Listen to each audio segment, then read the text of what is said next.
The unrest in the Middle East is the first foreign policy crisis of the presidential campaign. To this point, the battle between President Obama and Mitt Romney has been waged almost exclusively on domestic issues, like the economy and the government's roles in people's lives. But that changed on the 11th anniversary of the September 11th terror attacks. Protesters surrounded the American Embassy in Cairo, Egypt, another in Tunisia, and the U.S. consulate in Benghazi, Libya.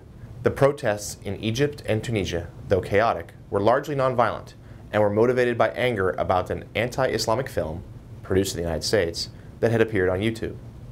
The embassy in Cairo put out a statement, not cleared by the White House, that attempted to calm the protesters by apologizing for the video.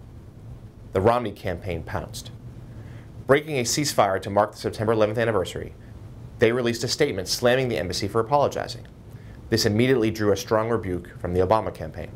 Then, word broke that American Ambassador Chris Stevens and 3 of his colleagues were killed during the demonstrations in Libya. Investigators now believe that violence was a carefully planned terror strike that used the unruly mob as cover. But Romney, instead of holding his fire during a moment of national mourning, doubled down. He held a press conference in which he continued to denounce the first apology, which had been issued before the death of the ambassador and was later withdrawn, and then ripped the Obama administration's handling of the crisis. This drew a swift response from both sides of the aisle.